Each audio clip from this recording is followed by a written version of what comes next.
copil, ça c'est ça? C'est ça, le copil du PTGE du bassin du Curé. D'accord. Et donc, il y a eu des revendications lors de la dernière manifestation, en particulier pas une molécule de moins et puis pas un mètre cube d'eau de moins. Et là, justement, ces réunions-là, c'est fait pour avoir des concertations sur la gestion de l'eau, quantité et qualité. Donc ça veut dire que déjà, le syndicat majoritaire qui tient la Chambre d'agriculture, la FNSEA, a dit qu'il n'y avait aucune possibilité pour diminuer les pesticides et les prélèvements d'eau. Et donc dans les réunions de concertation qui sont prévues justement pour diminuer les consommations d'eau et les pesticides, ça devient grave, quoi. Donc ça veut dire qu'il y a des gens qui sont en train de bloquer le système. Maintenant, c'est la préfecture qui est garante du bon déroulement du projet de territoire. Donc, je ne sais pas ce qu'ils vont faire, on va voir. Hein. En plus, avec les actions qu'il y a eu mercredi dernier, en particulier chez moi, mais en tant que militant Nature Environnement 17, ici, on est à la Chambre d'agriculture. Une des structures coporteuses du PTGE, c'est la Chambre d'agriculture. Le président, c'est Cédric Trancard, qui est aussi président de la FNSEA Nouvelle-Aquitaine. Justement, est-ce que vous pensez qu'il doit laisser sa place? Ah non, mais ça, il fait ce qu'il veut. Alors là. Non, mais votre avis là-dessus? Mais non, mais il y en a un autre du même acabit qui prendra la place. Donc, vous voyez par qui a été remplacé Christiane Lambert. Bon, ben voilà, ne cherchez pas plus loin. Donc, il y a le lobby qui tient la machine, qui tient la boutique, et c'est tout. Ça peut Donc, être jusqu'où l'État va accepter ce genre de choses, moi, je ne sais pas. Mais là, Cédric Trancard, il a eu des propos ignobles, inadmissibles dans la presse. Et c'est lui qui va ici présider le PTGE aujourd'hui, ici dans ses locaux de la Chambre d'agriculture de la FNSEA. Donc ça, c'est pas admissible. Donc déjà pour ça, Nature Environnement 17 ne siégera pas dans les locaux de la FNSEA. Il est peut-être question que vous quittiez ce PTGE, qu'est-ce qu'il en est exactement? On décidera ça alors. On décidera ça. Aujourd'hui, on ne va pas y aller. Vous n'y allez pas aujourd'hui? Non, on suspend notre participation jusqu'à décision définitive de l'association. On en discutera en interne pour voir comment on va faire. C'est une décision qui pourrait tomber quand? Qui pourrait tomber avant la prochaine réunion du comité de pilotage, mais j'ai pas encore la date. Ce sera au vu du compte-rendu de ce copil-là, pour savoir ce qui s'est dit, quelle position avait été prise et quelle stratégie va être envisagée pour gérer l'eau sur ce bassin-là.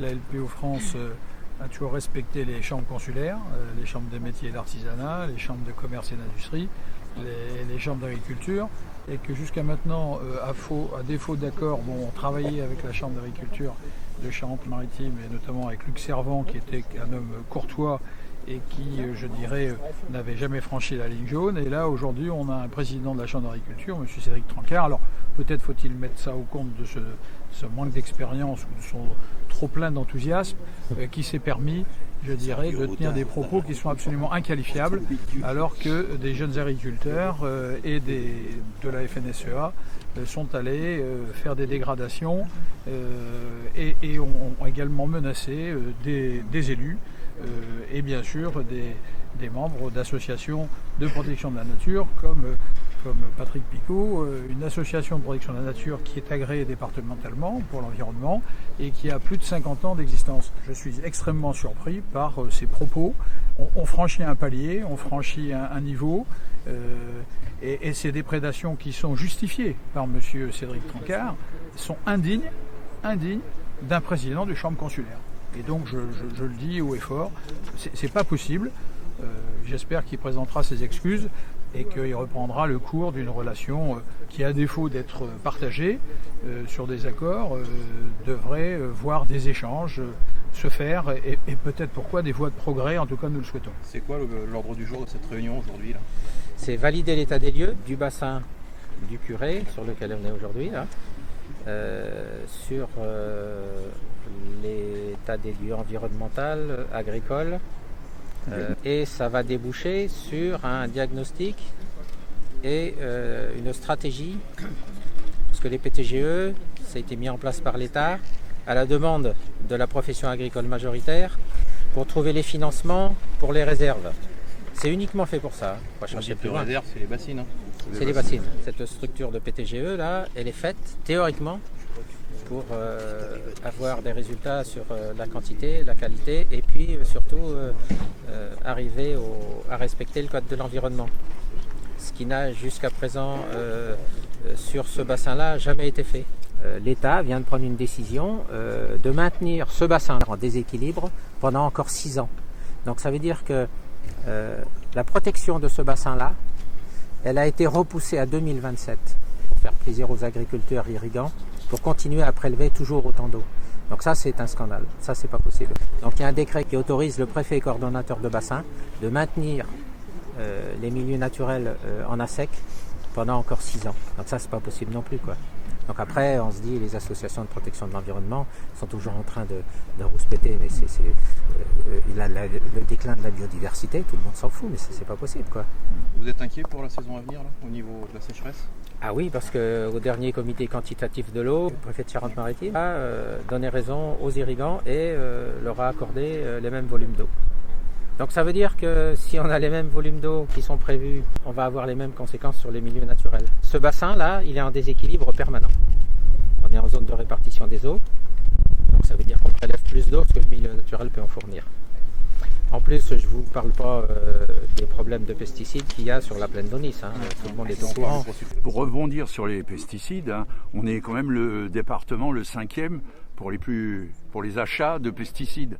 Avec, si on parle de l'Aunis, justement, le prosulfocarde, qui est un poison, je dirais violent, un désherbant qui est très volatile et très nocif pour la santé. Et on est, par exemple, le glyphosate, on est le premier département en France à en acheter le plus. Et toutes ces choses-là, c'est une violence latente qui nous ennuie énormément, qui est dangereux pour la société.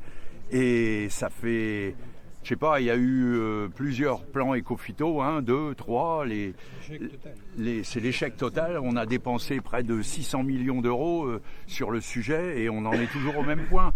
On travaille en assemblée sur les programmes ressources, c'est-à-dire les captages d'eau potable pour essayer de trouver des solutions pour les protéger. Mais à chaque fois, on demande aux agriculteurs de bien vouloir faire des efforts, mais sur le volontariat. Et ce qui se passe, le volontariat, vous voyez ce que ça veut dire. Ça, c'est un des problèmes qu'on rencontre dans toutes les gouvernances des instances de gestion de l'eau, où la Chambre d'agriculture est représentée par toujours les mêmes personnages, avec une concentration d'un seul et même discours qui refuse tout changement, qui refuse toute alternative. Patrick a parlé avec grand calme et grande justesse de ses engagements et de sa connaissance du milieu. Il a été agressé pour ça, c'est quand même assez scandaleux. Jean-Louis et moi avons la tristesse de siéger dans un des PTGE qui est les plus anciens du département. Ça fait 10 ans que ce projet existe, ça fait 10 ans qu'on constate exactement les mêmes choses, le refus de changer quoi que ce soit sur la diminution des pesticides, sur les changements de pratiques agricoles. Alors, ça se passe un petit peu à la marge, et quand ça ne va plus dans leur sens, alors ils font chaise vide. Et de toute façon, ils ont une majorité dans les instances dirigeantes qui est extravagante, quoi. En gros, les usagers, le collège des usagers qui est censé représenter un tiers des partis, les 2 autres tiers étant entre l'administration et les élus. Mais en fait, au bout du compte, ils ont une majorité quasiment à 80%. Donc il n'y a pas d'instance, il n'y a pas de gouvernance démocratique. Ça, c'est un des autres problèmes qui amène à ces phénomènes de confrontation. On ne peut plus avancer. Il y a eu en double article récemment dans Le Monde, la démocratie environnementale est en danger partout en France. Patrick a parlé de l'asymétrie de représentation des associations et des citoyens dans toutes les instances de concertation, mais ça ne fait que se dégrader.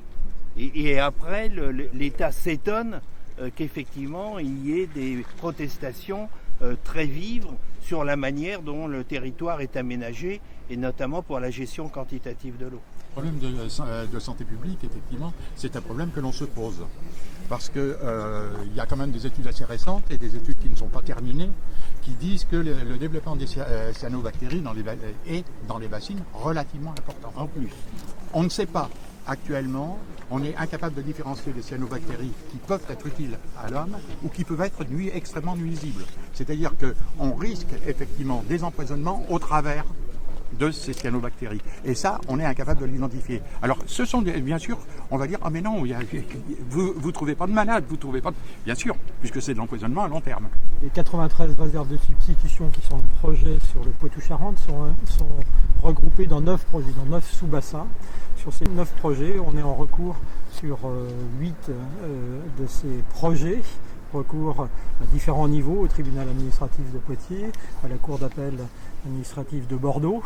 Et donc, quand on nous dit que ces réserves de substitution sont légales actuellement, les autorisations de les réaliser sont bien prises, mais il y a des recours encore dessus. Et donc, si on l'emporte, quid des bassines qui seront construites. Justement, le Conseil d'État vient de vous donner raison à la Laigne, enfin à Chabans, sur les 5 bassines. Quelle est la suite de tout ça? Est-ce que vous allez demander la destruction de ces bassines? C'est une possibilité. Parce que là, on est au plus haut niveau de la justice administrative, on peut pas aller au-delà. Oui, alors c'est une possibilité, c'est pour ça que je vous disais tout à l'heure, on souhaite engager la responsabilité du préfet pour une action dans ce dossier. On est à 3,7 millions d'euros d'investis de l'État sur ce projet, c'est ça? Voilà, d'argent public, de l'État, de l'agence de l'eau surtout, du département aussi. Le département de Charente-Maritime a financé. Donc ça veut dire que cette situation-là n'est pas durée, donc on est en train un petit peu de bousculer les services qui doivent s'en occuper. Vous parliez de 3 ou 4 millions d'euros. 3,7. 3,7 millions, eh ben, vous prenez un tiers et c'est de l'argent gaspillé parce que l'eau ne va pas pouvoir rentrer dans les réserves, elles sont surdimensionnées, ne respectent pas le document de planification de gestion de l'eau sur le bassin. Donc là, il y a quand même un gros problème et on reproche ici à l'agence de l'eau de rien vérifier avant de payer, quoi. Donc ces dossiers-là ne sont pas légaux et l'agence de l'eau a quand même financé. Le souci, c'est que les contentieux n'étant pas suspensifs, la ZAD des Roches a construit alors qu'il y avait un contentieux au tribunal. Alors justement, je vous pose ma question, est-ce que vous allez demander la destruction de ces bassines? Voilà. D'accord, vous allez la demander? Oui, ça va faire partie des demandes qui vont être faites bientôt pour demander au préfet de revoir sa position. Le souci, c'est que ni la préfecture, ni le conseil départemental, le CIRES ne veut pas prendre sa part alors que théoriquement il pourrait s'investir un petit peu dans ce dossier-là aussi. L'agence de l'eau, donc personne ne veut se mettre autour de la table pour voir comment on peut sortir de ce dossier qui est en train de pourrir. Merci. Voilà. Donc moi je pense que l'arbitrage des services de l'État, là, il est complètement inexistant. Depuis 60 ans, on a vu le résultat du productivisme, c'est un échec complet. Et le système céréalier, il est complètement déséquilibré.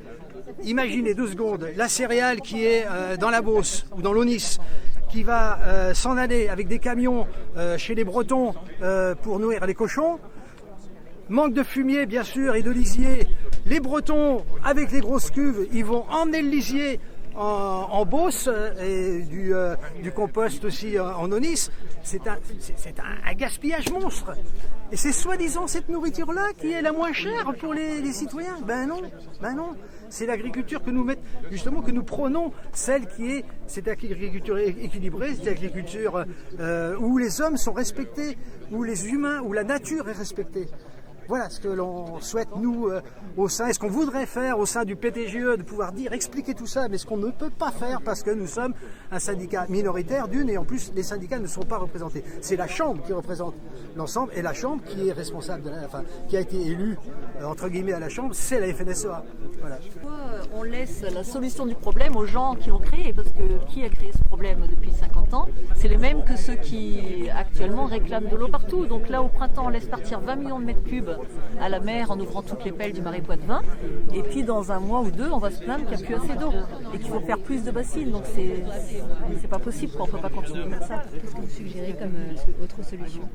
Alors toutes les solutions qui sont fondées sur la nature sont bonnes à prendre, c'est-à-dire il faut replanter des haies, il faut restaurer les zones humides, il faut changer d'agriculture, remettre de la matière organique dans le sol, parce que le sol finalement c'est lui qui retient l'eau et c'est là qu'elle est le mieux, l'eau, dans le sol.